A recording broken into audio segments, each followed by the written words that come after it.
What's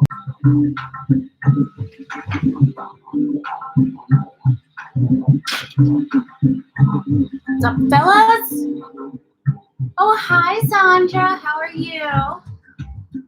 Let me just get my volume turned down on my music. I got my notes here. How's your week? Can you hear me okay?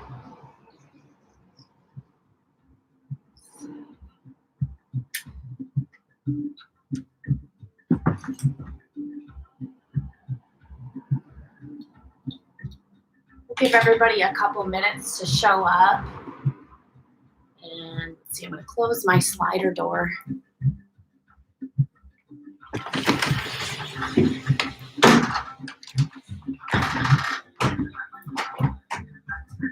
Hey. Oh, yeah, grab your tea. We'll give everybody a couple minutes. It's not even 2 yet. And I might kind of move some junk around. So we'll see. A couple notes. Let me turn the light on.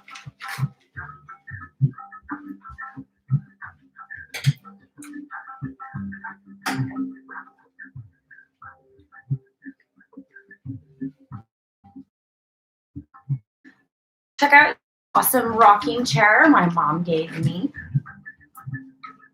Freaking dope. It's got some cool, like, etched in design on it. And also, it's Bicycle Day. It's April 19th. So in honor of Bicycle Day, I'm going to go for a ride on my bike later. So that's exciting. If you don't know what Bicycle Day is, I'm not going to tell you. You can figure that out. If you have to ask, yeah, I don't need to tell you that. That's on you. But Bicycle Day, go ride my bike, etc. I just have to fill up my tires, though. It's been sitting in my storage unit. Couldn't find my bike lock, so I brought it over here. Gonna pump up my tires. Luckily, my apartment has like this really cool bike. What is it? A bike workstation where it has like a pump, so you can pump up your tires, and it has tools and stuff. My apartment is hella badass, so I'm braggy about it. Today was supposed to be the Emerald City ride. Is that what you mean? No. Just Google Bicycle Day.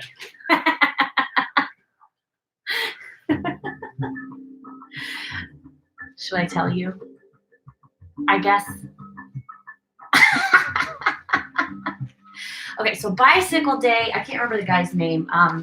The guy that invented LSD. Bicycle Day is the first day he tested. He took like 250. Let's see, I'm gonna say I Google it. I'll Google it. I'll tell you. So you know what it is now. So yeah, I'm just gonna go ride my bike because he went on a bike ride.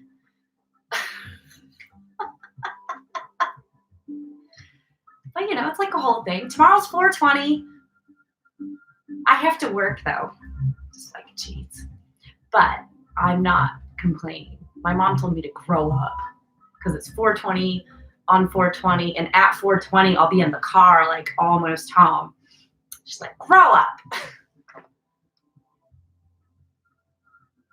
Oh, right. I wonder if they planned that, the Emerald City bike. Or you went for a bike ride yesterday for your artist date? Rad. Oh, hey, nice. You tuned in. You actually made it. Good job.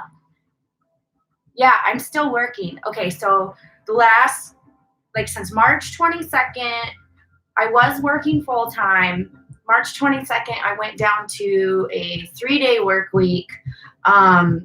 And my hours got all changed. So I used to be Monday through Friday in the morning, and like I've been working like weird ass schedules on the weekend. But my boss just told me yesterday that I'll be back to full time in the mornings, Monday through Friday again. So today is my 1 day off, and because I worked the last 3 days. So yeah, I know Jala made it. Is it Jalwa? Jalwa? But yeah, we've been kind of chatting. Let's see, it's 2:01, so we'll give people some more time. Zandra, is Jeremy here today? I know you said you were going to go get tea, and I'm sitting here chatting at you. I got my coffee. Did everybody do okay last week? Does anybody have any questions? We can probably use this time to maybe put your questions in. Cool. Jeremy's coming. Let's see. Jawa, where are you located? Are you in Seattle or are you somewhere else?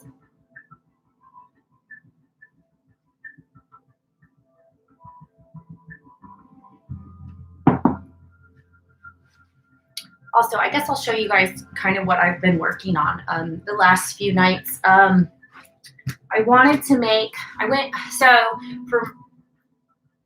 I had an interesting challenge. Oh, okay, go ahead. While you're typing that up, I'm going to show you. This is the painting that I've been working on. I call it 6 feet apart.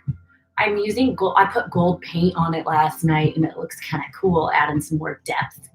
But it's all these figures in different planes where they're like obviously really close to each other, but there's people walking on these stairs that are really small, and then there's this large image. And so it's people very in close proximity to each other, but on different planes and possibly even different dimensions, which is kind of just my feeling of what's going on with the quarantine right now, is that everybody's so close, but like so far. And so the live streams have really been helping me to connect to people. Jawa says he's in Minneapolis, Minnesota. Awesome. What's the weather like over there? Right now it's like 60 degrees and sunny, maybe 65 here. It's so beautiful. So I've got this giant window behind my computer that I'm live streaming from, and it's got this beautiful natural light in here. So, oh, Sandra has a comment here. So Sandra's challenge is, having already incorporated many of these practices into my routine from other courses, I felt the impact wasn't as impactful. Oh, right. Okay. Yeah, I can relate to that too. Had to really stretch like a gymnast taking a yoga class. Yeah, so just like use the opportunity to like push yourself further than you've gone before. So like for me, like I've read through this book before, you know, I wanted to just get back to it and see. It's a really good opportunity to see how far you've grown, how far you've come in your creative unblocking process. Also, like if you're not like really blocked up, all that's gonna do is just go through and like stretch you even further out. And it's just like when you're, so let's take this. So when you're learning a new skill, the first, I think it's like,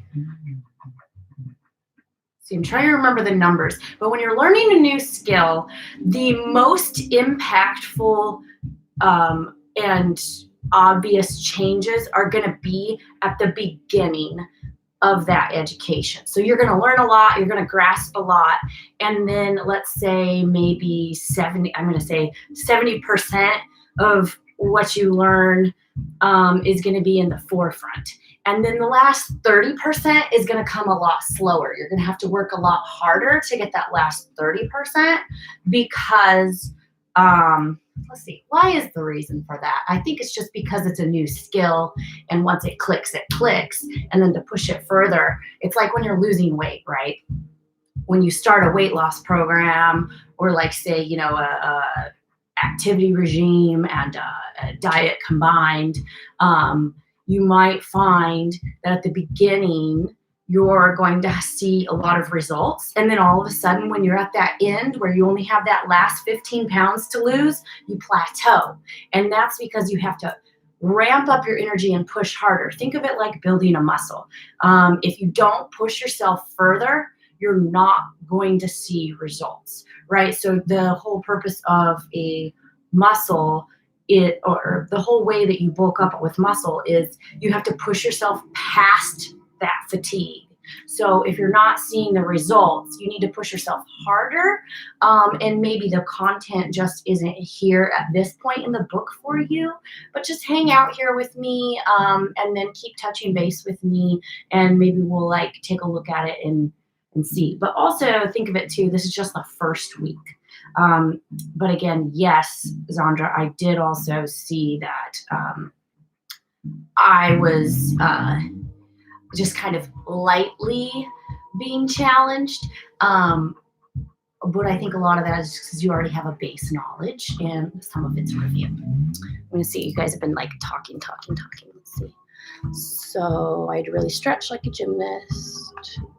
How much for the painting? I don't know. It's not done yet. You can make me an offer.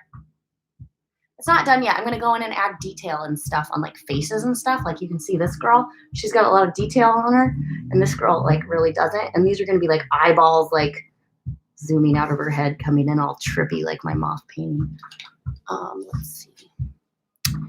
50. Jawa says it's 50 degrees and sunny. Nice. Let's see. Well, does that help, Zandra? It sounds like with your comments that what I had to say about that was helpful. Yeah, again, it's just the first week. Don't worry, you're gonna start crying soon. No, you're like, oh, this sucks. Phyla Media, welcome. Oh, that's Jeremy. Phyla, right? I remember that. All right, cool. Does anybody have any other questions regarding the first week? I have notes here from my first week. And actually, let's see. So, oh, yep, you got questions? Or yep, it's Jeremy. So when I was painting this, I myself, like a lot of my creative process is like I'll roughen the form and then I'll go in and I'll go from rough to fine detail. So almost like background to foreground kind of thing. But a lot of my things that I'm struggling with right now is I don't take time to draw every day. One thing that I really, oh, can you hear me now? Let's see. Why does it say there's no, let's see. Okay, can you hear me? Hello?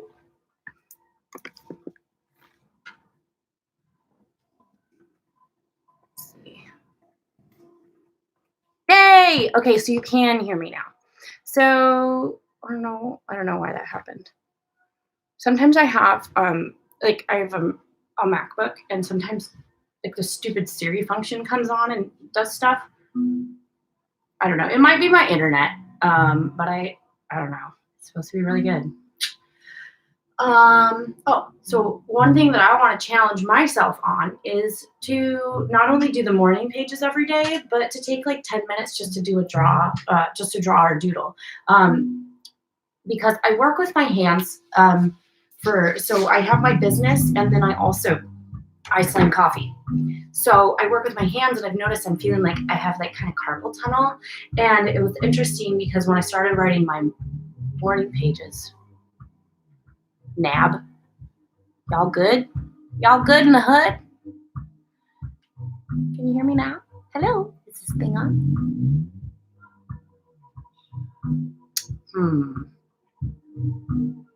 Well, I'm gonna keep talking, and I guess if you can't hear me, you'll let me know. So when I was starting to write my morning pages, I was like, holy crap, I haven't picked up a pen in a really long time. And it was like a month since I'd started painting before I started this painting. Cool. And like when I started writing my morning pages, I was like, my hand hurt really bad. And I'm like, I think I need to get that looked at. But I think if I start drawing and stuff, like, because it'll warm it up like a muscle. Okay, cool. So it's like practice makes perfect with your dexterity. So if you don't like draw every single day, your skills can actually decrease. So I'm finding like when I paint, I just kind of massage it into being anyway, and I don't really have to worry too much about that until I get to the detail. But I'm just finding that like for me, it would just be so much easier if I just drew every single day so that I was warmed up all the time. Like, it's just like, I'm not doing my artistic general maintenance. It's like on your vehicle, right? Like you go and you take it and you get the oil changed and you kick the tires and make sure they're not flat before you go and drive it. And like, I haven't really been doing that. So that's kind of my goal. So Zandra, if you want to set a personal goal aside from just the workbook that you're finding that you would like to to see some progress on. I'm going to challenge you and everybody who's tuned in here to find their own personal goal for something that they actually want to work on. So for me, it's going to be, I'm going to want to start drawing and sketching again. Jawa says, I've gotten the hand cramps writing morning pages too. Getting a nice pen has helped. Yeah. Oh yeah, I love these. This is like my favorite pen. These little gel roller pens. Dope. Right on. Good. You guys are awesome. All right. So let's see.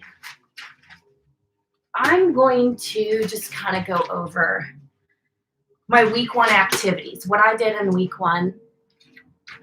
Got to get a new pen. Oh yeah, because those other crappy ones, it's just like, this has helped me a lot. Like my handwriting, and even like after the first day of writing my pages, like the next day, my dexterity kind of came back and my handwriting kind of came back. It's really just, even with handwriting, apparently, practice makes perfect. Week 1 activities. So I just chose 5 out of the 10. They gave you 10. You don't have to do them all. Chances are you're not going to have enough time unless you're maybe in full-blown unemployment quarantine. Maybe then you will have time to do all 10. But I just did 5. And again, she advises you to pick the one to go in and identify the ones that you're least resistant to and identify the ones that you're most resistant to and do a few from each of those lists. And then you can always go back and do other stuff.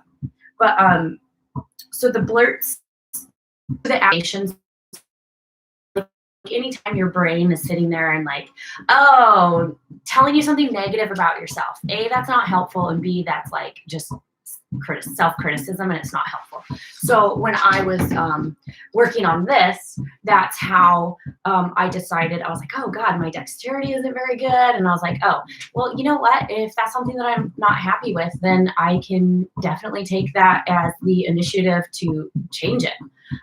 So instead of just beating yourself over the head with it, you know, is it realistic for me to work on this? Is this something that really is a problem? And am I going to decide to actually accept it or move forward and change it? So that's kind of how I did with my blurts to affirmations. I decided that I was going to do that. And then number 2 on the list was take yourself on an artist date. Jawa and I already talked about that. Jawa went on a bike ride. I went and I took a walk, and then I took photos of things around the neighborhood that really inspired me. One of those things was the downward image of a staircase, which I then actually converted into the, I went and I took I put it in Photoshop, and I like just did my mock-up, my mock-up process that I do. And if you guys would like me to do a video on how I mock up my paintings, let me know. I can actually go ahead and do that. Also, did anybody read the link that Jeremy submitted that I put in the video description? It's actually on this video description and the last one. That is a very good link, and actually I recognized it. I actually had quite a bit of problems with the creator, great creator, and I actually used that to get past that crap in this book too. Okay, mock-up tutorial, sure. Yeah, because it's actually really helpful. And I actually go over it in my painting workshops. Also kicking around the idea of doing a virtual art workshop, but we'll see what's going on.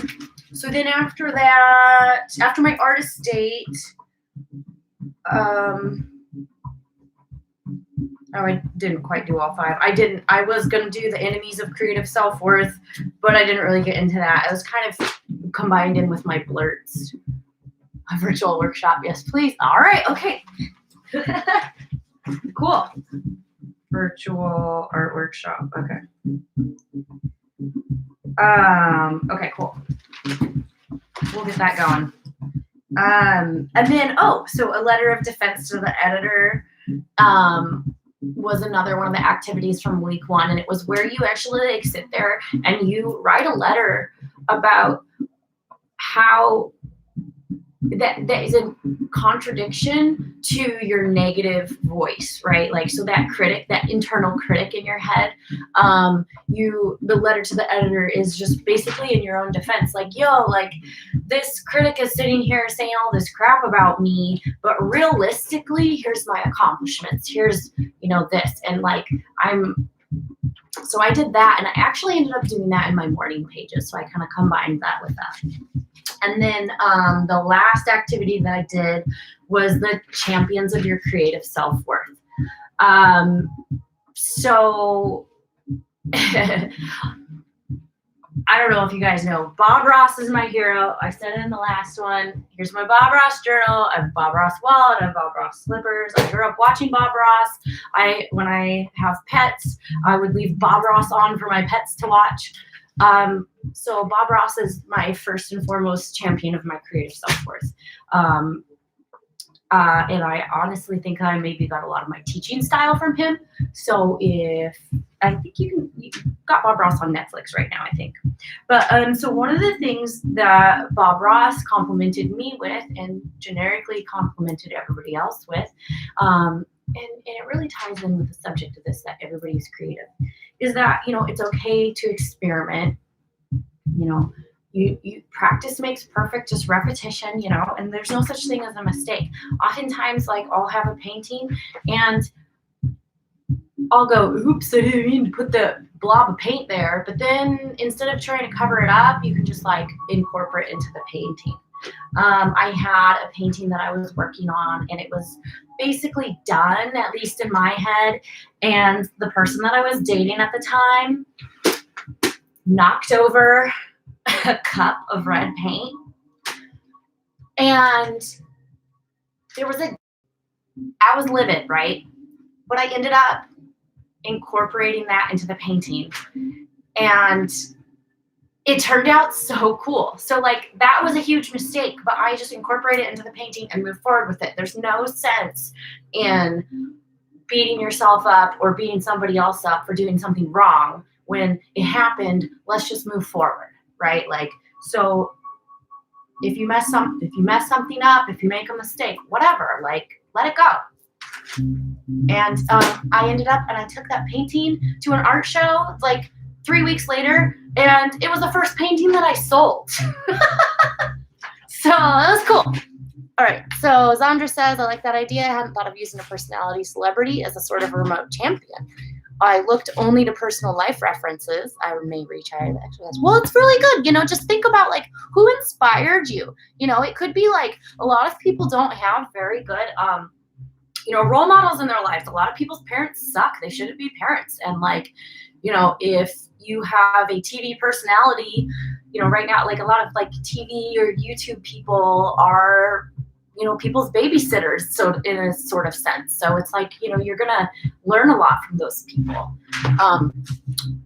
Jawa says, I really like that one. Brought me back to some good memories. There was a lot of time travel in week 1. Yeah, no, I thought that was really interesting because it's a lot of reflection, right? It's like resetting. And one thing that I've learned is that, if you're like, for me personally, there were some things that happened, and anytime I talked about them, you can tell where I was in relation to that event. Like, was I the victim, or did I learn from it and am I a better person from it, and am I accepting of it? So like, there's a lot of things that when I used to talk about them, it would be like, oh, this happened to me and it sucked and da da da da da da da. And you're like, nobody wants to listen to that. It's not fun. You're rehashing it and you're reliving it. But speaking of time travel, you can change the past if you, reframe it. That's the word. So because that happened, I learned X, Y, and Z. Because that happened, I'm capable of X, Y, and Z.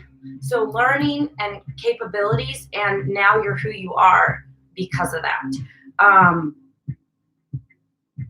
So in a sense now, when I've changed the past and I've time traveled to the past. So now when I talk about it, it's like, well, you know, I'm a better person. It happened. You know, I actually learned a lot from that. You know, I wouldn't want to go through it again, but you know, I'm here now. So in a sense, you can kind of time travel and change the past if you really are, like if you're going back and looking at these things and saying, well, what did I learn from that? That's a really good tool. So time travel. Oh, so that was just Bob Ross. So another one of my champions was an art teacher that I had in high school. I graduated with 7 credits in art, and I didn't even have to take a business class. Like literally my senior year was just 3 classes back to back of art. And, you know, my art teacher was just like, art was a really hard class to get into because a lot of people wanted to take art just so that they could skip class, which for me as an artist, that really pissed me off because it's really hard to get into those classes. And when you apply to go into the class and then you just skip it, it like ruins it for someone who actually wants it. So my art teacher, anytime I applied for art class, he just let me in. And he put me at the head because he knew I actually wanted to be there. So that's another champion from my past. And then another champion of my past and actually my present is my mom. My mom encourages me to stick with it. I get like, you know, I talk to my mom about my business a lot. I talk to my mom about my dreams, my aspirations a lot, and she's always there. And she's like, hey, this is how you are. Don't do that. Or, hey, stick with this. You're being impatient. Blah, blah, blah, blah, blah. So my mom is a real champion of my past and my present. And so she's a very important person to me. Yeah, so that was my activities. If anybody else wants to share more about their activities, go ahead and do it. We're actually at about 26 minutes right now, and all we've done is talk about last week, which I guess is okay, because last week we did about a half an hour video, and it was just talking about the current chapter. So hopefully you guys are cool to sit tight from the trend. What it's looking like is we probably got another half an hour left on this video. Maybe we'll get it done sooner. I don't know. We'll see. It's all a big experiment here. So there's that. Week 2. So week 1 was, what was it? Recovering. Week 1 is recovering a sense of safety in creation. And week 2 is recovering a sense of identity. So I really liked that one. Okay. All right, so nobody had any more comments, so I'm just going to go ahead and forge ahead. I'm going to read the descriptor of the chapter on the side here. And it says, this week addresses self-definition as a major component of creative recovery. You may find yourself drawing new boundaries and staking out new territories as your personal needs, desires, and interests announce themselves. The essays and tools within this chapter are aimed at moving you into your personal identity, a self-defined you.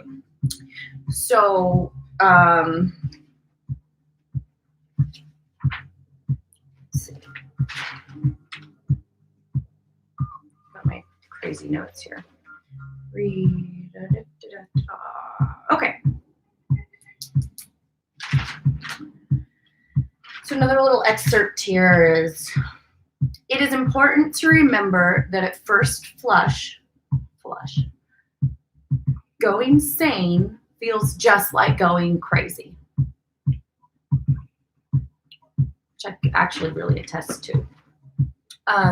My comment on that is that I can relate in my current situation. I find myself distant from chaos and thus being drawn to situations that create chaos.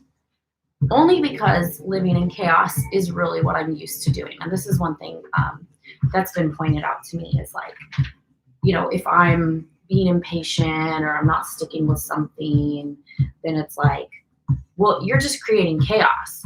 And I'm going to give you an example. So just because something is comfortable and familiar to you doesn't mean that it's your personal preference. And it doesn't mean that it's what's best for you. So that's really something that I've been sitting with a lot these last 6 months, actually.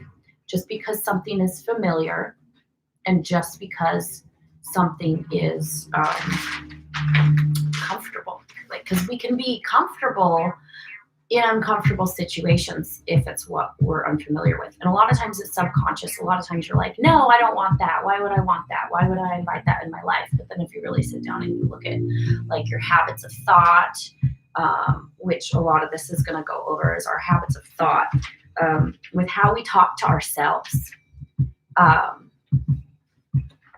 So any comments on that?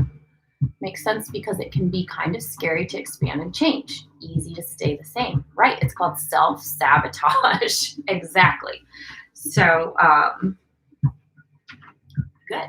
So hopefully I'm glad that makes sense to you guys. Let's see.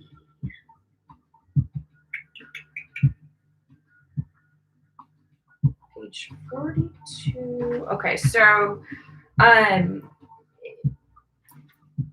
yeah, exactly. So catching the habit of negative thoughts, of negative actions, of negative whatever. So catching that habit before it gains momentum is the best time to stop it. So if you struggle with any like,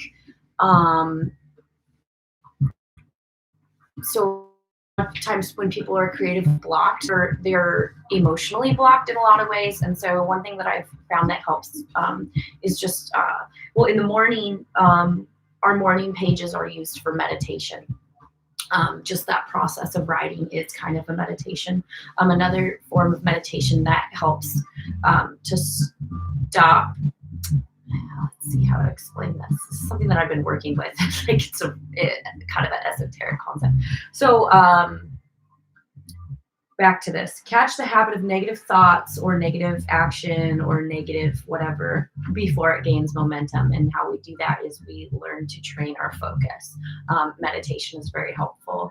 A lot of times art and writing can be a form of meditation. So whatever you choose, and right now for the purpose of this we're choosing to go with the morning pages, but you can choose to do those in addition. Zandra, if you're interested, maybe try meditation or like a, you know, you said you already had an extra challenge for yourself, so just I'm sticking with it. Tangents not making sense. Let's see. Oh, so back to the book.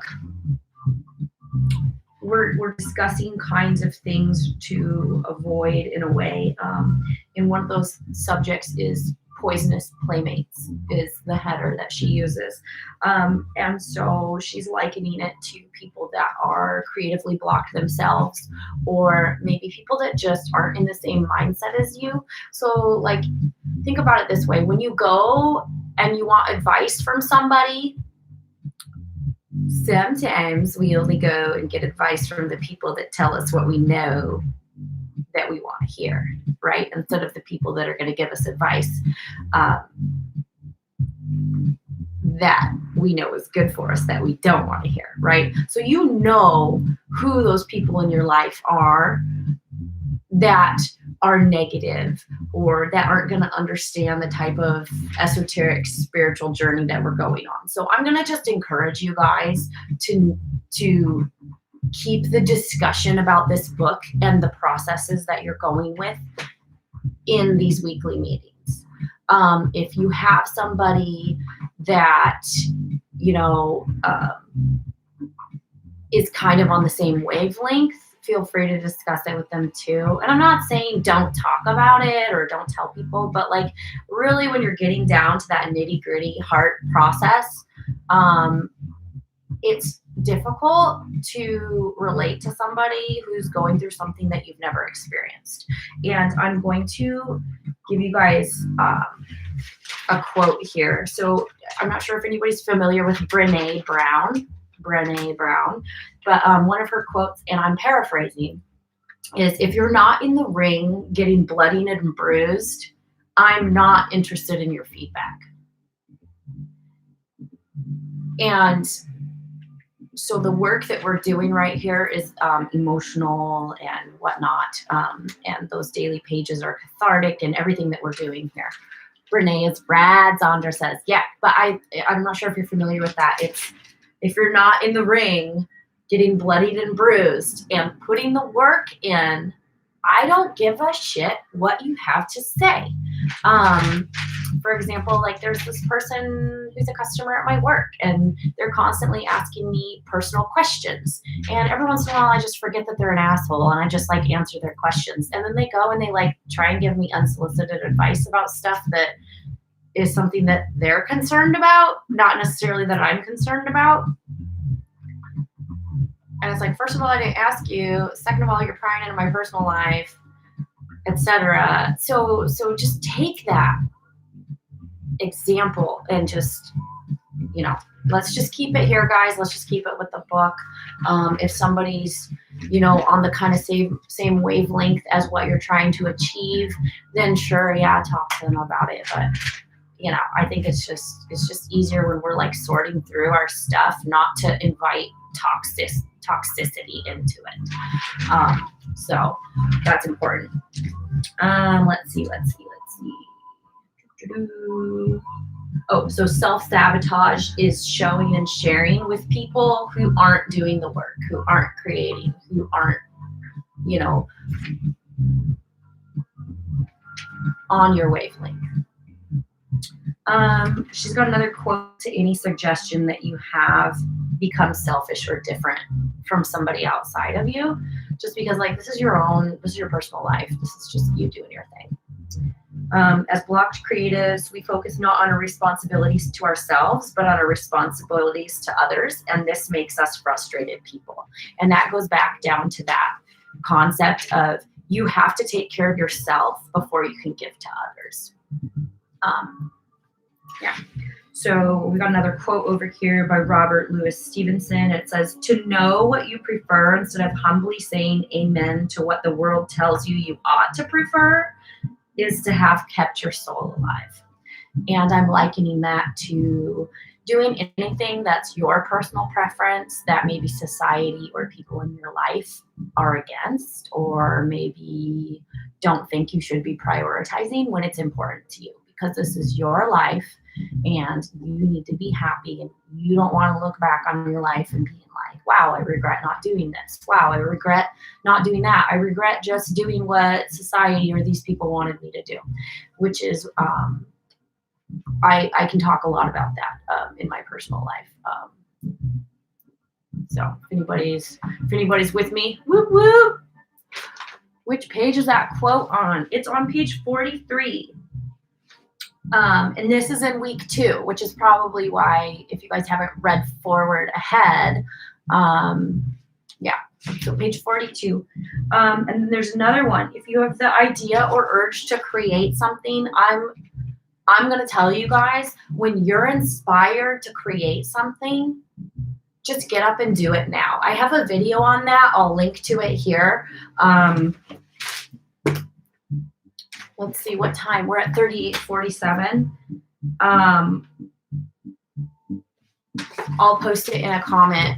But there's a video that I made, and it's about when you're feeling inspired to create, to just get up and do it now. Like oftentimes I'll get up at like 4 in the morning just to paint for like 4 hours because I don't have to be anywhere till 9.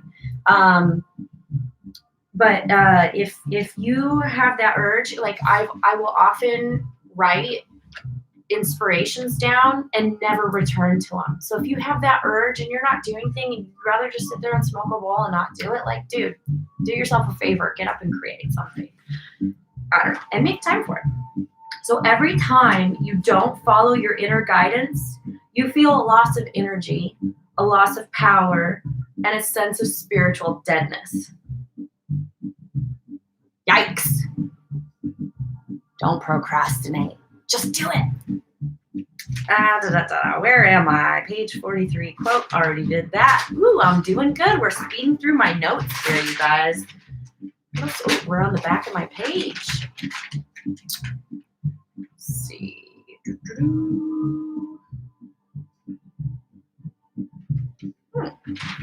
Okay, so some more comments here on that is just, you know, the process, not the product, will become your focus. Oh, that was a little out of context. Sorry, guys. Draw a sacred circle around your recovery. Trust that you are on the right track because you are. This is a process. It's like when I teach workshops, and I'm just like, dude, trust the creative process. Just follow my instructions. That's why it's really helpful to go to an art class and to have somebody lead you, because then you can take the blame off of yourself for creating something shitty. And so when somebody's leading you in a workshop, they're like, yo, do this, do that.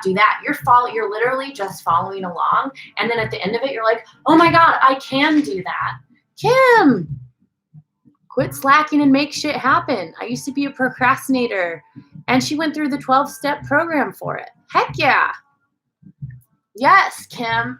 Exactly. And, you know, she even likens the artist's block recovery to a 12-step program. Like, I have a lot of things in my life that I've worked on, and there's one particular one, and I'm likening it to an addiction. I have an addiction to something, and I need to be diligent with my process for recovery on it. I don't need to put myself in situations to be tempted to do it.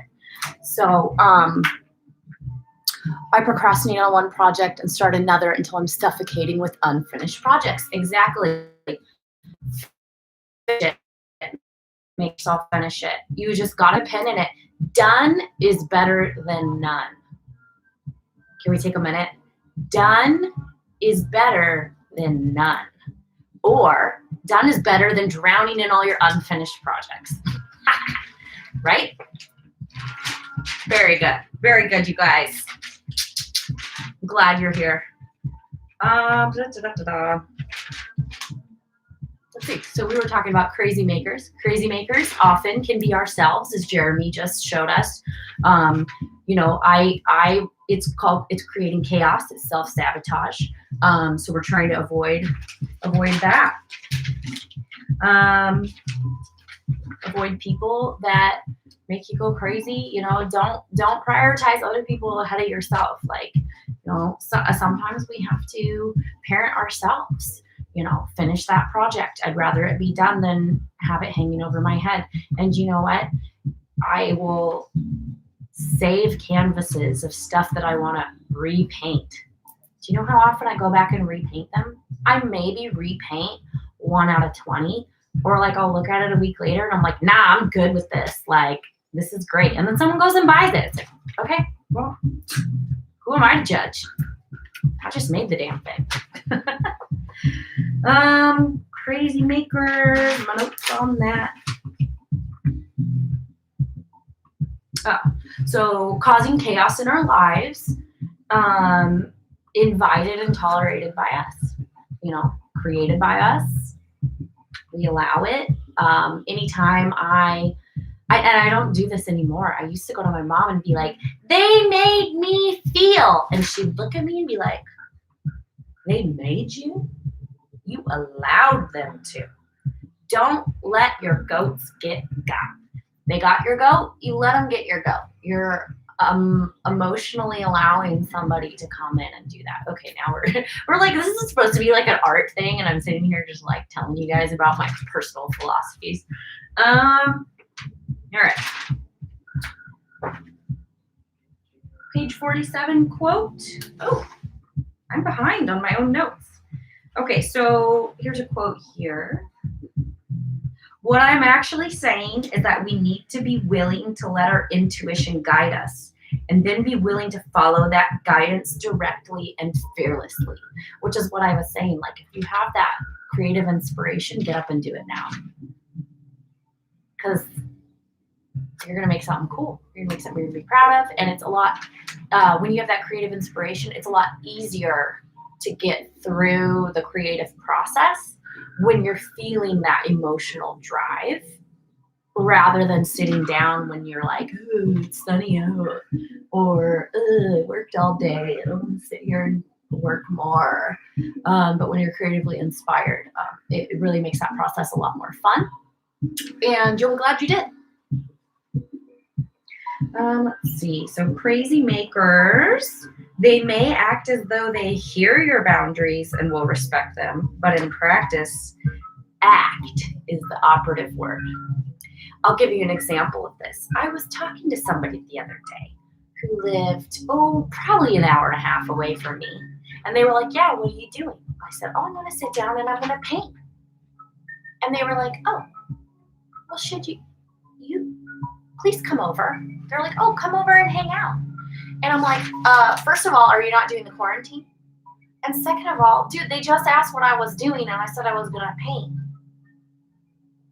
That's fucking rude, right? So anyway, they may act as though they hear your boundaries and respect them. But in practice, act is the operative word. Crazy makers. They're trying to get you to prioritize them over yourself. Let's see. Jeremy says, I procrastinated on one project and started another. Oh, wait. Why did it look like that just popped up? I already read that. Oh, I guess I'm not behind. Just crazy making myself. So, who's all that, guys? 48. Oh, there's a quote over here, too, that I liked. So, slow down and enjoy life. It's not only the scenery you miss by going too fast, you also miss the sense of where you're going and why. One of the reasons why I'm going through this book is I want to get back down to the basics. Why am I running my business? Why am I sharing art with people? Why do I even sit and paint? Why? Because I love the process of it. I love being creative and I love doing it. And if you're constantly forcing yourself to do something that you don't love, like, you need to like really refocus and sit back down. Why am I alive? Why am I here? And what is it I want to accomplish? And for me, it's the act of creating. It's the act of sharing. It's the act of connection with other people. So I'm going to read that again. Slow down and enjoy life. It's not only the scenery you miss by going too fast, you also miss the sense of where you're going and why. You know that old phrase, it's not the destination, it's the journey. Basically. Good for you for sticking with your painting. Thank you.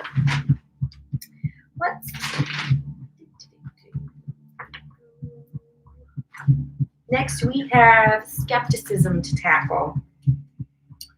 And again, you guys are going to read all about this in the book. Like, this just, like, I don't know. Hopefully this is a helpful way of doing it. Give me a thumbs up if so.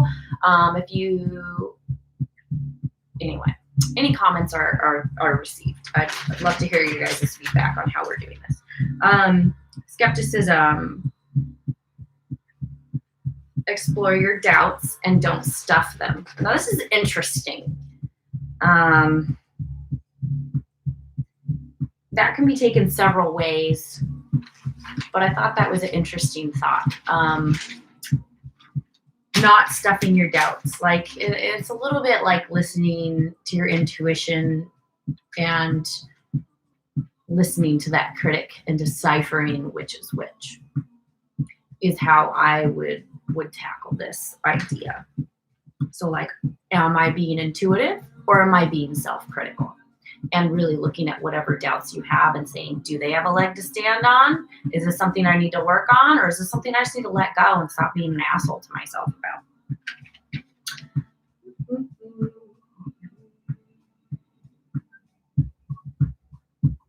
Okay. So on page 50, she sits here and she's talking about this skepticism also about the universe and the higher power. And then I'll get to Kim's here. I'll get to your comment here in a second, Kim. But the universe and the higher power, we were talking with Jeremy. Jeremy had that link about how to get past that idea. And I just wanted to to also comment on that I view this creative deity as my internal higher self. I just wanted to reiterate that. I view it as my internal higher self. My creative source is ultimately it's inside of me, and it's my intuition. Okay, coming back. So Kim says the crazy makers are coming out of the woodwork right now. I have friends that want to group watch Netflix, and all I want to do is create. I have a new collection started, Art of Isolation. Ooh, I like that. Yeah, so getting down, it maybe just like watch a movie with them like once a week if you so desire. But if you're in the creation mode, don't do something because somebody else wants you to. Just say, hey, you know, I'm going to catch up with you guys maybe next week or something like that. If you want to. If you don't want to, be like, yeah, you know, I'm just actually working on this project right now. It's taking up a lot of my time. But the Art of Isolation, I'd really like to see that if you have like an Instagram or something that you want to share. Trying to create instead of just consume like Netflix and various things on the internet. Yeah. I mean, and that's your personal decision, you know. I've found that live streaming has really helped me feel connection with other people. Like tuning in, like my friend will post live streams of himself cooking and like smoking weed and streaming raves and stuff, and I will tune into those every once in a while, and I really enjoy it. But if I'm working on something, I'm not going to, you know. It's okay to do things on your own. It's okay to not want to participate in everything you're invited to. And if they're guilting you for not wanting to do their choice, I don't think you really have to respond to every request. I mean, if you've said no, there's really nothing else to say. I don't know, what do you guys think about that? Like if somebody's being a crazy maker, they can sit over there and spin their wheels and you don't have to buy into it.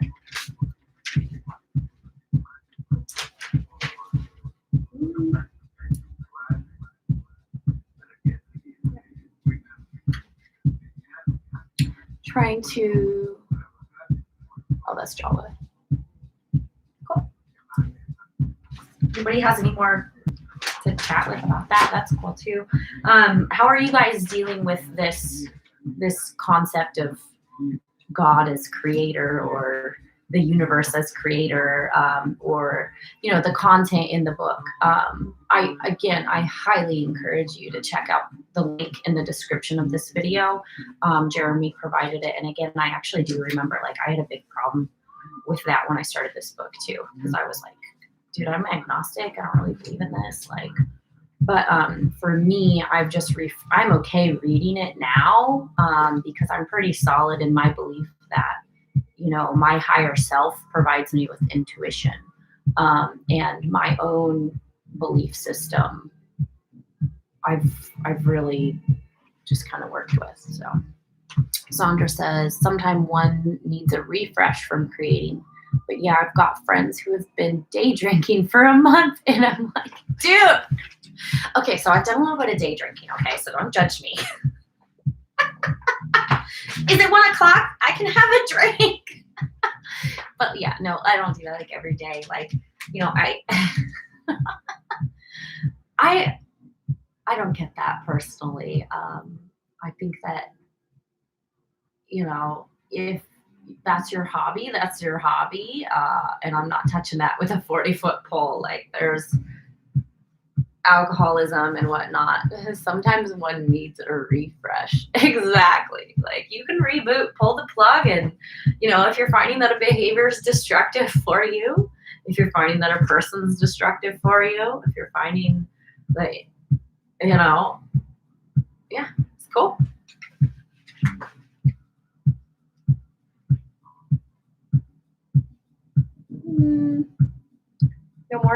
No more comments. Are you guys typing anything up about like, is this, do we cover the creator subject pretty well?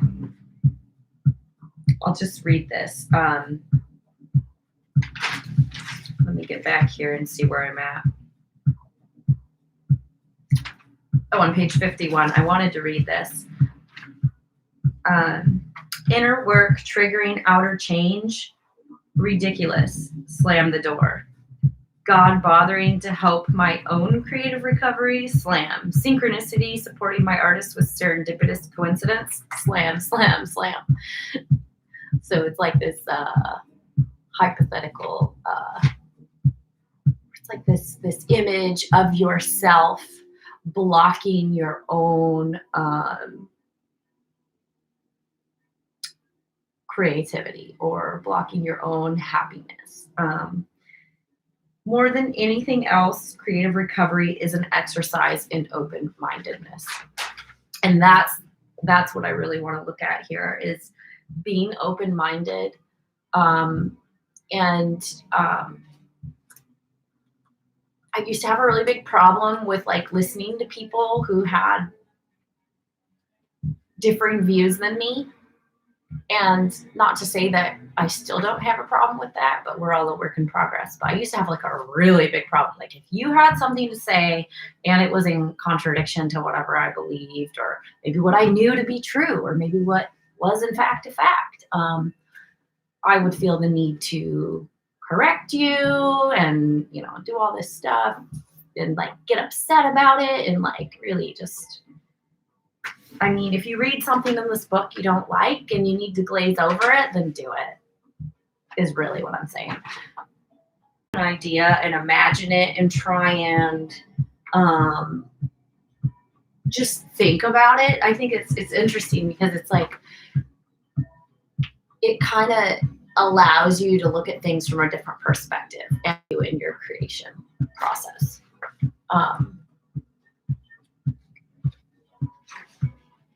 But yeah, sometimes reading a bunch of stuff that you disagree with is really hard. So, I mean, skim over it. Whatever you got to do.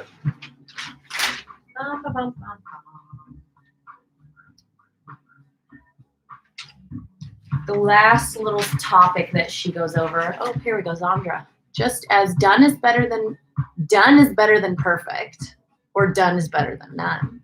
Most of the knowledge is better than none. Yes, an open mind is a good thing.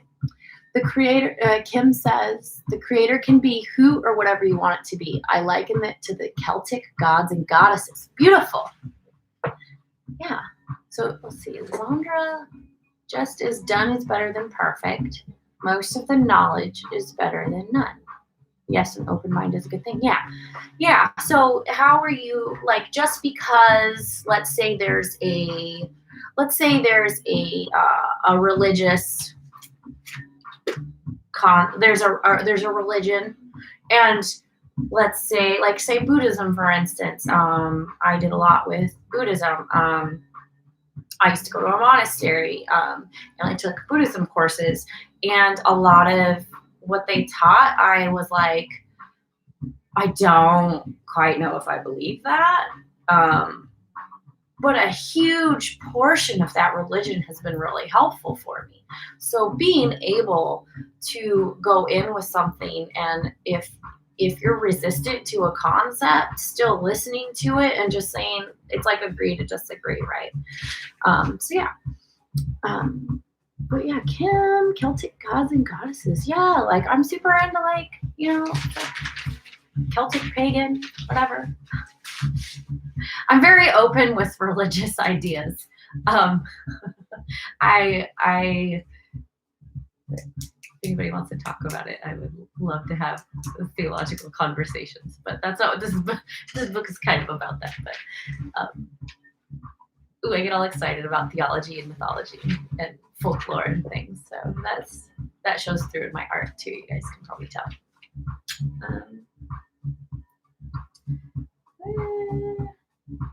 Okay, so our attention is the last subject. I second the Buddhist agree to disagree thing. Yeah, dude. I mean, you can hear somebody and listen to them and not agree with them, and you can hear you know, you can take pieces of a theology and apply them to your life and reap benefits from them without necessarily believing with everything. And, you know, I'm just going to encourage you guys. Yeah. Good time for that.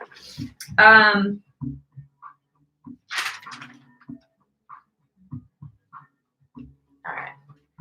You guys are very talkative today. This is good. It actually feels like a nice discussion. I wish we had like kind of like some video feed in there, but oh well, you guys just get to see me. You might, yeah. So I'll just go ahead and read this. This is the next subject is kind of on our attention and where our attention lies. Survival lies in sanity.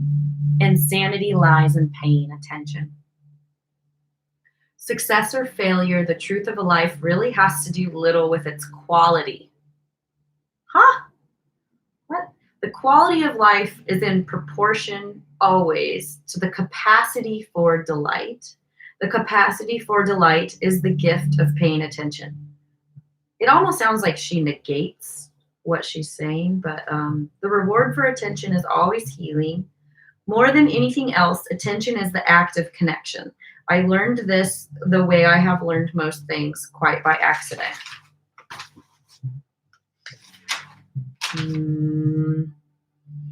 Pain is what it took to teach me to pay attention. In times of pain, when the future is too terrifying to contemplate and the past too painful to remember, I have learned to pay attention to right now. The precise moment I was in was always the only safe place for me. Each moment, taken alone, was always bearable. I can do this for 10 seconds, as Kimmy Schmidt says. Has anybody seen the what is it, the Unbreakable Kimmy Schmidt? And they were abducted, and they were like, I can do this for 10 seconds. If I can do this for 10 seconds, I can do this for 10 more seconds. Good show. Good concept. Let's see. All right. It was the only safe place for me. Each moment, taken alone, was always bearable. In the exact now, we are all, always, all right. That can be taken kind of several ways. Are you lolling at my Unbreakable Kimmy Schmidt reference? Because that is such a good show. When she's like, they're like twisting they had to like twist the crank like incessantly. It's such a good show. Anyway, check it out. Oh no, I wrote on my pants with this amazing gel pen. Okay, all right, whatever, you guys.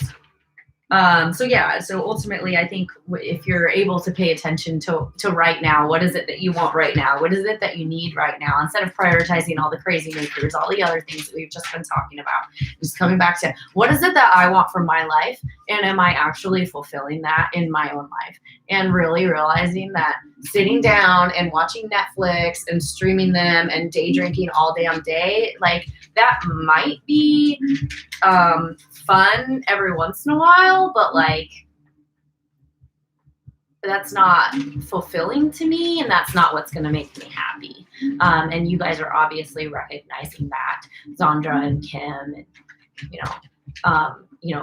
Jawa wanting to draw more. Like you guys are prioritizing yourselves by just showing up and following along here. So props to you, congratulations, and also thank you, because it's nice to have people to read this book with.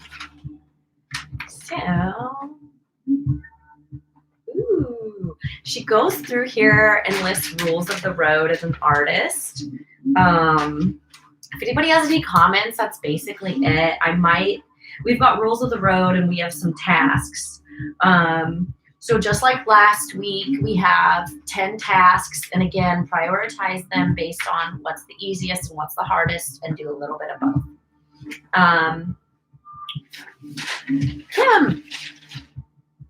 Kim says, I third the agree to disagree. If we were all the same, it would be a boring world. I want to leave something, art, behind when I die, so that there was a purpose for me being here. Beautiful. Yeah, you're leaving something of yourself. There, in a way, I think it's a Pablo Picasso quote. And he says something like, he basically says something to that extent, like, it's either Pablo Picasso or Vincent Van Gogh, I don't remember. But they say, it must have been Picasso, where he basically says that you're, what do you call, not invincible, immortal. You're immortal as an artist. What do you think of that? That's kind of cool, right?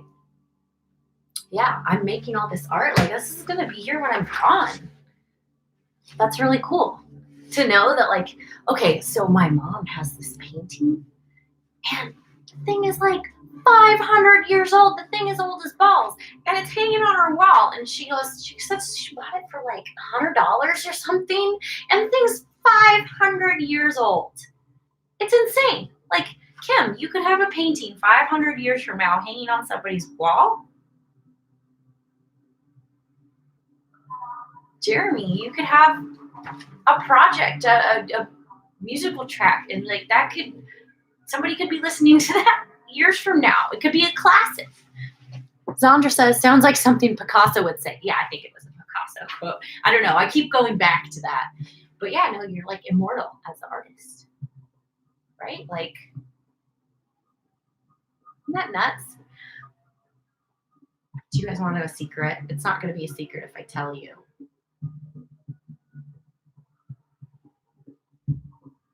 I know. It's insane. It's cool, too. She was telling me about it, and I was just like, nah. And she went and got it appraised. And, like, yeah. Okay, so this is really bad. And I'm trying to not do this anymore. But, like, my DNA is in my paintings. Because, like, I'll rub paint off. I'm trying to not do that anymore because of, you know, people think it's gross. But it's no longer a secret. Do you know how many paintings I've spit on? Probably all of them.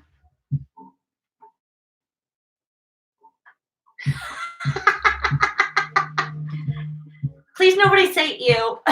Tell me it's normal. It's not. I don't really care. Whatever. Buy my DNA. See what I care. So, Kim, if you start spitting on your paintings, they can actually clone you from them. Maybe. I don't know. Maybe they'll do like those things where they like, you know, they go through and they like x-ray the painting so you can see how many layers is on it. Cool. There you go. Now you know. Sari secrets. I'm going to read some of these rules of the road. Oh, wait. Zandra says, you don't want to even guess how many gallons of saliva go into wedding dresses every year.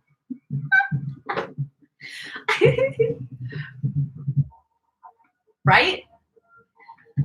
Somebody posted on Facebook, and they were like, you people that lick your fingers to turn the page of a book, you're disgusting. And I read that, and I was just like, I wanted so bad to like post about spitting on my paintings, but okay, Kim. Okay, so Kim, that's what I thought. I thought you were the stained glass Kim because we met online in the business, the score.org business online virtual. Do you know what I'm talking about? That's you, right, Kim? I thought that was you.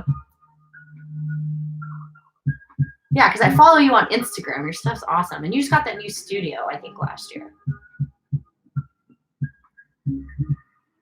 Nice. Blood in your stained glass.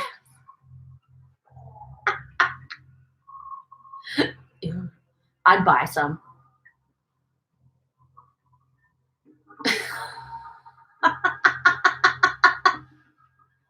That's awesome.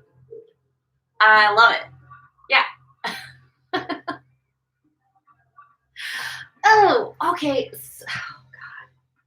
I bought this like picture frame, and I was gonna put my painting in it. Okay, cool. So yeah. I know exactly who you are. Cool.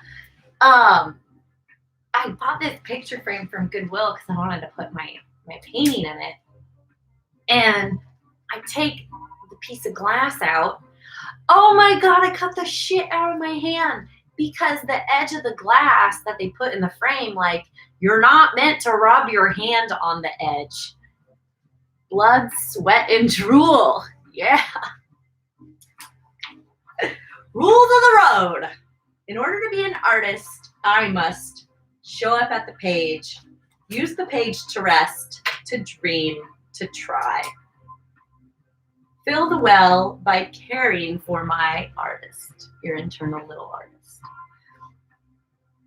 Set small and gentle goals and meet them. Ooh, Zandra, that one's for you. If you're not seeing enough progress, maybe just set a goal, but make it an achievable one. Small steps as we go. Ooh, Kim, raw glass will get you hell. Ooh, it got me good. That was, ooh. It's like when you cut yourself with a razor and like it's like it hurts afterward. Pray for guidance, courage, and humility. Pray to yourself. Pray to whoever. I don't know, whatever. Remember that it is far harder and more painful to be a blocked artist than it is to do the work. Oh, that's so true. Ooh, that got me in the heart. Be alert always for the presence of the great creator leading and helping my artist.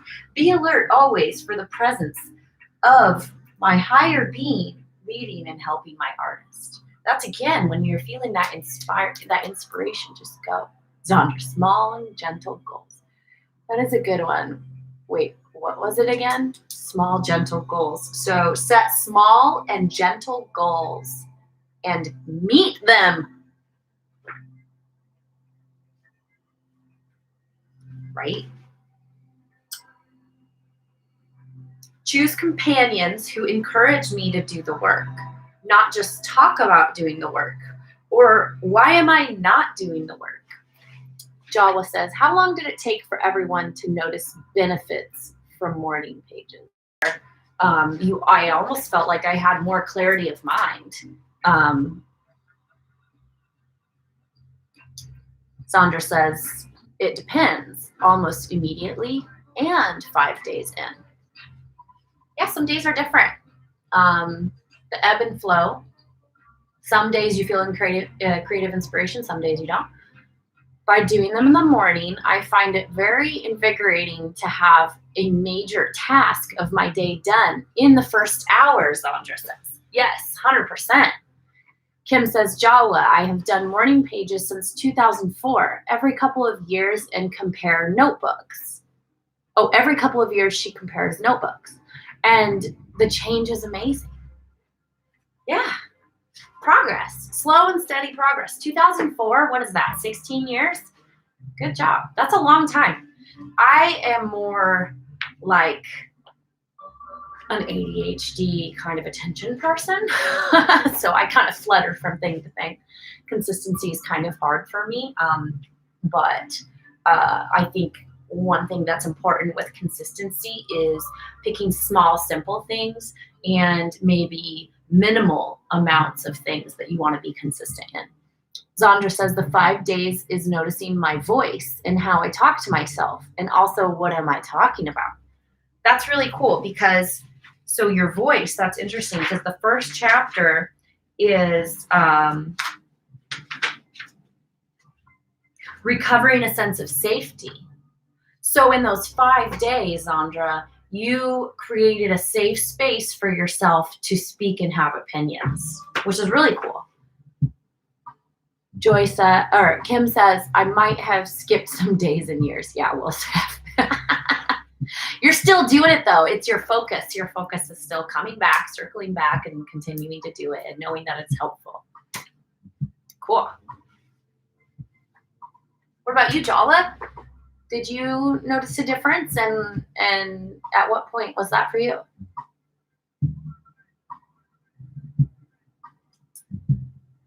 Kim says she does this in her artist salon. Wait, what? Have you done the course before? Oh, cool.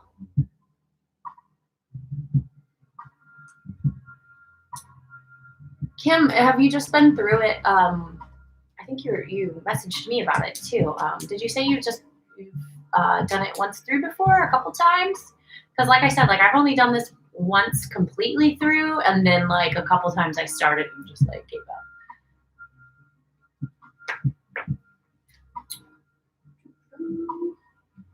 Choose companions who encourage me to do the work, not just talk about doing the work or why I'm doing the work. I think you guys have found all of that here.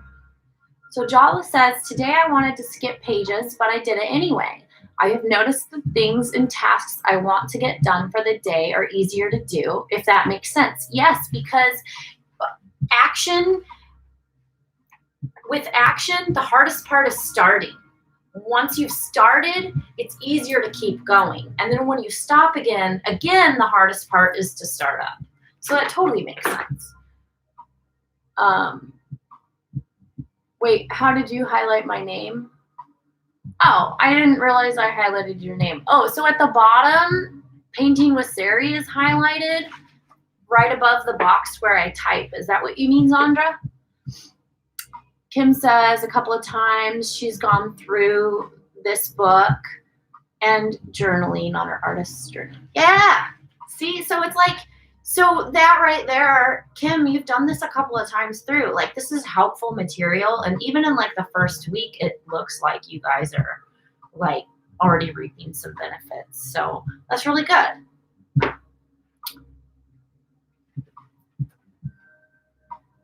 Remember that the great creator loves creativity. My higher self loves creativity. The universe loves creativity. Everything that you create sets a higher bar for the next person, the next generation. Not necessarily a higher bar. That sounds, I don't know that I should have said that. Everything that you create can then be built upon, is what I meant. Kim highlighted it and thought only Sari was.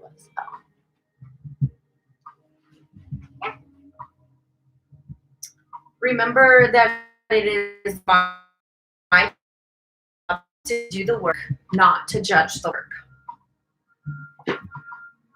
Sit with that. It's my job to do the work, not judge it. You guys are cute.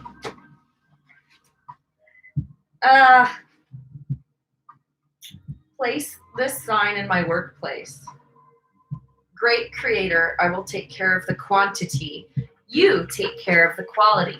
And again, yeah, that comes back to practice, practice, practice. You're going to see 1 out of every 10 photos that a photographer takes. You're going to see maybe 1 out of 10 paintings that a painter makes, depending on what part of their journey they're in.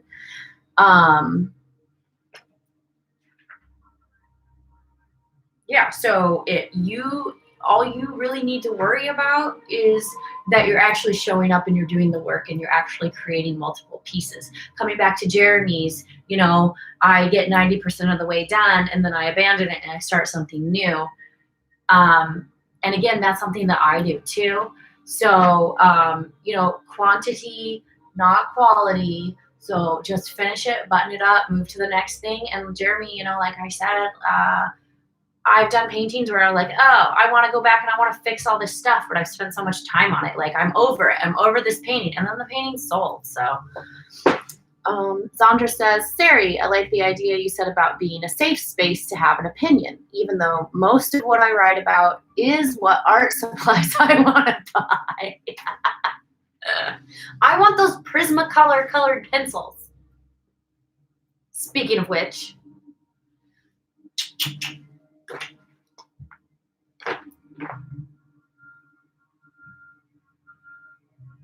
I can't even read my handwriting sometimes. All right, you guys. So we've got 10 tasks for the week. I'm just going to kind of skim over them. And then that's it. Kim says, I sketch designs in the margins. Ooh, yeah. Perfect.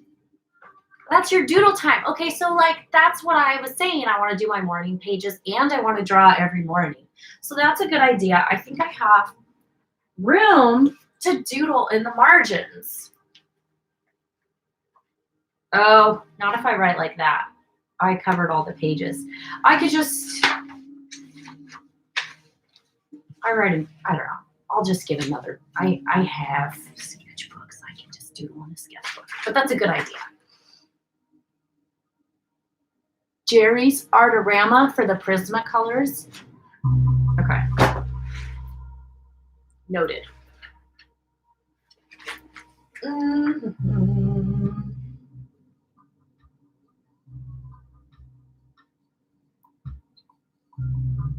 Let's see. With this list, I think it's pretty self-explanatory. We've got affirmative readings every day, morning and night. Get quiet and focused and read the basic principles to yourself, which were in the beginning of the book. Where does your time go? List your 5 major activities this week. How much time did you give to each one? Blah, blah, blah, blah, blah. It's got like a whole activity. List 20 things you enjoy doing. And then that can be a list of resources for your artist dates. I think that would be a really good one to do.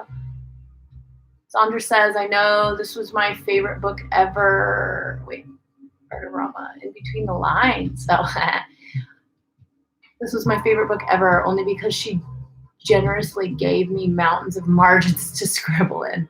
Oh yeah, I scribble in the side of this. I write in these margins of my book. Like you can just see my notes throughout. I do this to all my books though. I'm just kind of like that. Makes people cringe, but that's why it's my book and not yours, damn it. Write down 2 favorite things you've avoided that could be this week's goals from your list of 20 things you enjoy doing.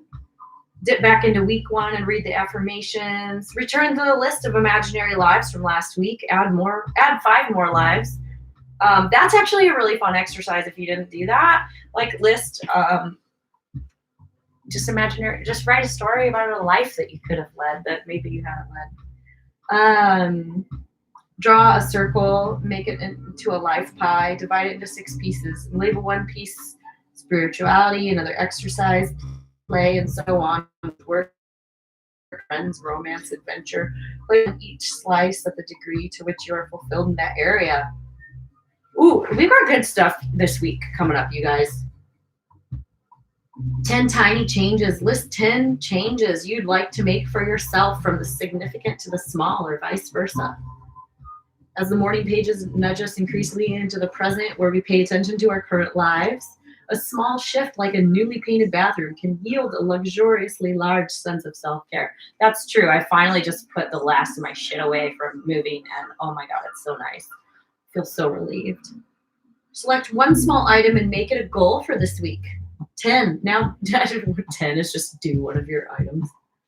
And then, of course, we got our check-in at the end of next week. That, my friends, is week 2. Oh my God, 1 hour and 20 minutes y'all have spent with me. Thank you. Long time. You can tell if I read a book because it wasn't written in. Ooh, the life pie. See, that's good. Yeah, and do you know what I like to do? Is I took this piece of paper and I was like, what is my perfect day? And I wrote down on it. And it's like, in the morning I journal, and then I take a walk, or I go out in the garden, and then I go to yoga, and then I go to work, and then I come home and I make my art. Or maybe I take the work out completely and my art is my work. And I wrote that list of what my perfect day was. I think I did it like a year and a half ago. And it was something like 6 months later, and I was like really mad at myself because I was like, I have the time to do all of this. I'm just choosing to not do it. And at that point, I started to just slowly create a routine for myself that catered to my perfect day. And one of my biggest things was I actually had to get out of bed before I had to be somewhere so that I could do it. And the biggest step towards having my perfect day was regulating my sleep and fixing getting up to an alarm clock. So the life pie is kind of like that I think that's a really good idea. You know, figure out what is it that's unfulfilling to you, write out what your perfect balance is, and just figure out what is one change I could make that could start me fulfilling that. Because I can have the perfect day any day that I choose to. I'm just gonna let that sink in. Okay. One of the tasks for the week. Oh, Zonder. Yeah, Zonder. It's just at the end of the chapter. It's like the life pie. It's if you want to find it. Oh, how's my boobs, guys? Good? Okay. So the life pie is on page 57 at the bottom. It's number 7 on page 57. Cool. That's all I have for you people. If anybody wants to continue the discussion, I'm here drinking my delicious cup of coffee. But yeah, so today is, what did we say? I guess day 1 of week 1 or day 1 of week 2. Yeah. All right, y'all. I'm going to give you until 1 hour and 30 minutes. So we've got 3.5 minutes left of this live stream. If anybody wants to add anything, I'll just be chilling. And then I don't know what I'm going to do today. It's sunny out. Oh, yeah, that's right. I'm going to go ride my bicycle. Got to blow up my tires and go take a ride for bicycle day. Zandra, look at. Keep art in your heart with art in all caps. I love it. Thank you guys so much for joining me. It's been really cool to have you guys chatting along with me. Really enjoying, like I said, live streams and feeling connected with people. Especially like Kim, that's really funny because it must have been, oops, your connection is unstable. Got to head out now. Thank you for doing this and see you next week. You're so welcome, Jala. Thank you so much. Thank y'all for joining me. Thank you.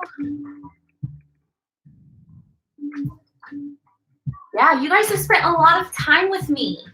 This is cool. So yeah, I appreciate it. I appreciate the connectivity. We've got people, I want to say Kim is in Virginia or like South Carolina. I don't know why. Zandra, thank you for hosting and see you next week. Thank you guys so much. It's good to see you. Jeremy, have a good week. Finish a project or something. Do yourself a little love favor. Hope you guys are doing okay. Are you guys North Carolina now? Okay. Good length of time, good session. Okay, thank you for the feedback too. That's really helpful. Yeah, Jeremy, do it. You got this, buddy. Heck yeah. Ooh, I'm excited to go ride my pedal bike. It's been a minute. Gonna have to put a face mask on, go outside in the awesome. Ooh, it is just like the bluest sky, white fluffy clouds. There's leaves on the trees right outside my window. It's gorgeous. Wonderful. Yeah, so 1.5 hours, good time, good. I went over quite a bit of the stuff, so hopefully it's helpful to have like a general summary of what you're going to read beforehand, what to expect. So it's been cool. All right. Much obliged to you guys. I appreciate you. Thank you for joining me. Thanks for tuning in. We'll see you next week.